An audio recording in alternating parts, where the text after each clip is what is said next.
Hello, hello, hello. Good morning. How are you all doing today? In my practice this morning, I'm reflecting upon my inner child and how naive I grew up, feeling that I knew a lot of things innately, intuitively. And like many of us, we grew up being taught the opposite, not to trust that intuition, not to trust the gut feeling or that knowing. And so as a child, I used to have trouble with trying to understand why other people didn't get what I got, like in my awareness, my knowing. I mean, as a young child, we know more than we really give ourselves credit because we're not really nourished and nurtured and encouraged to trust that. So as a young child, that kind of got displaced for me. But as I grew up, I always had a knowing, a sense, and I still had that naivete of still trying to figure out why other people didn't get certain things that made sense, that were obvious to me. And so with that, I would go throughout my life and I'd be just baffled, like, why don't other people get this? It's something so simple to make things easier. Little things in life. I don't know. I could use many examples. For one, how we create our own craziness around the house or something. Like when I lived with my dad and his wife, and I never understood the whole putting stuff in the sink, because for me, I like to have a cleaned out sink. The dishwasher was right there. I would move the stuff into the dishwasher thinking, well, if I lead by example and I put it out of the way, maybe they'll start to catch on and they'll get it. That it takes 2 seconds to rinse something out and put it in the dishwasher. To me, that made sense. Meanwhile, somebody still has to make an extra effort and attempt and step if you just stick it in the sink and it just creates all the clutter and then it has to be moved for one thing or another. But that, to me, was a simplicity and a way of making life easier. And I still am like that in a lot of ways. And I'm never going to poo-poo on what works in a way that gives me ease, as opposed to causing more work or something to do around the house or whatever it is. But I had to learn over time, and I've spoken of this in the past, about how we only know what we know. And when we know better, we can do better. So you can't assume that what you know, others know too. You can't project and expect others to have had the same experiences you've had and to have learned the same lessons you've learned and have that awareness that you have. So it's really important to check yourself, especially when it comes to judgment, because we're always doing it at all times.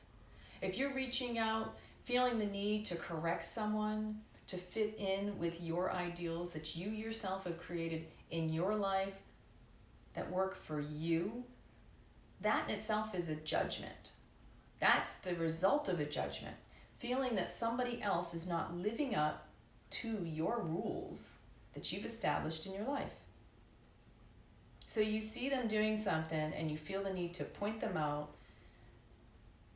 point out their faults, to out them in some way and to correct them. And all that is a displacement. It's a take the attention off of me and the inadequacies that I may be feeling and project it over to that other person so nobody notices me and my problems and my things that I don't want to look at. All that stuff that's below the surface, we tend to not want others to see because we don't even want to see it. It's this need to, let's not pay attention to that, when really that's the one thing you need to go in and ask yourself, is it really as bad as you think? Are you being hypercritical to yourself? Because that's what happens. This is what I've found in my own life. If I'm being hypercritical around me, it's because I'm hypercritical within me. And so if I am upset or criticizing or correcting someone else, it's probably because something within myself doesn't feel adequate. So consider that the next time you're looking at someone and thinking, oh, they're not doing that right, or I know better. it's still another example of trying to fix your external environment to make you feel comfortable. That's about you, not about the other person. Anytime you're trying to fix, judge, correct, point out, whatever you want to call it, it's a judgment. And you're not loving that person as they are, where they're at, and noticing that they're not where you're at. They don't know what you know.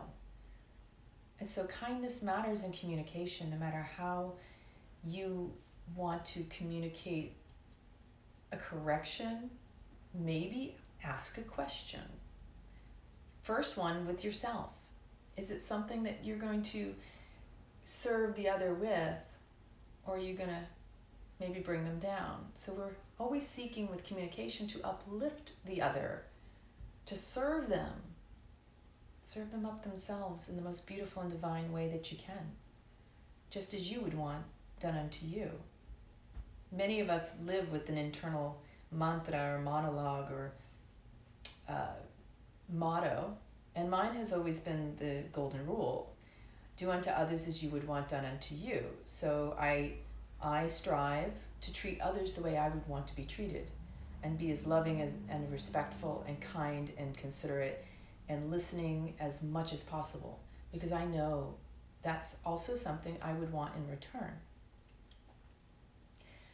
So with all this jury duty stuff that I was going through, I was really witnessing my own self and checking myself and noticing, observing how different we all are.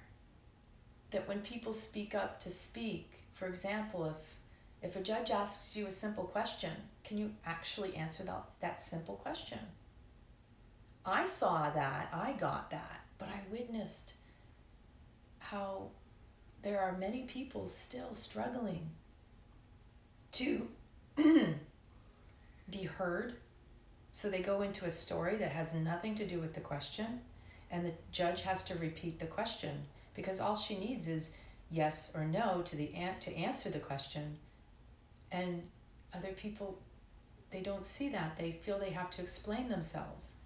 And when you have lived under an authoritative environment, which many of us have in a hypercritical society, where you're constantly on defense, in a victim mentality, oh, I have to defend myself. You haven't even been attacked, but you're creating that momentum by defending without needing to, or creating a story that's unnecessary and wasn't asked for. So again, when someone asks you a question, really be clear.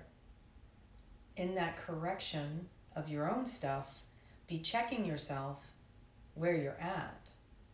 Because I witnessed this beautiful symphony, this dancing, this orchestra of different personalities, and I really appreciated that experience, because I could catch myself going, wow, I realize not everybody's where I'm at, and I'm doing this always, trying to remind myself, how can I show up and meet that other person where they're at, instead of expecting them to always be where I'm at.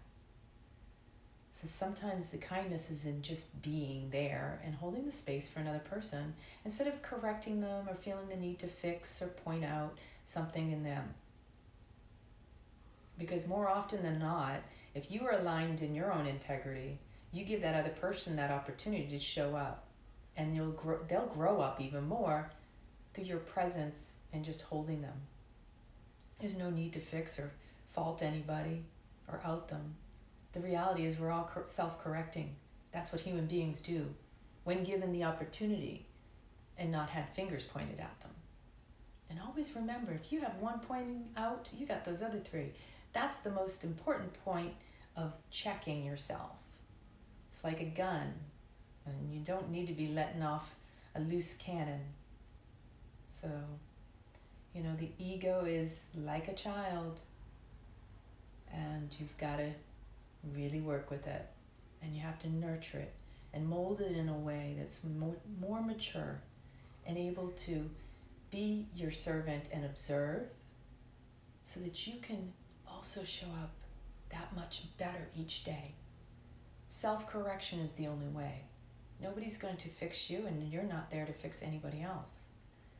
Your presence matters. That's what matters most. So, all that juiciness. Because one of the things I've noticed the most in living abroad and living in the US is people have a need to police others when they've been conditioned to think they need to take charge. I remember watching that. Well, I'm not getting away with it, so I'm not going to let you get away with it. We're not here to police one another. And in any case that you feel you're doing that, be humble enough to recognize we don't need to be putting each other in timeouts or prisons, or we're here to help each other, not to hinder, especially ourselves. So what do you think the card's going to be?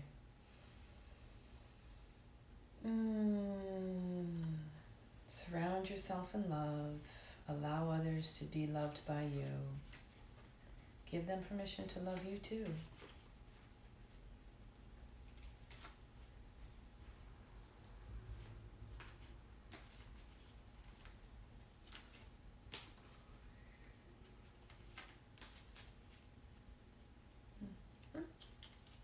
This one. Interesting. You've got time. Time is on your side always. Forever and always. You've got time. Ever wonder what would make life's fleeting pain and sorrow totally and unquestionably worth it? How about living forever? Wildly in love and loved wildly. Love the universe. P.S. You have so much to look forward to. Once again, if you can show up and love, give yourself time, give yourself compassion, that patience. There is no rush, but you got to work on you, not everybody else around you. The externals aren't going to make you feel better internally. If you're not happy within, you're going to continue to go without. That's just straightforward. So again, you've got time.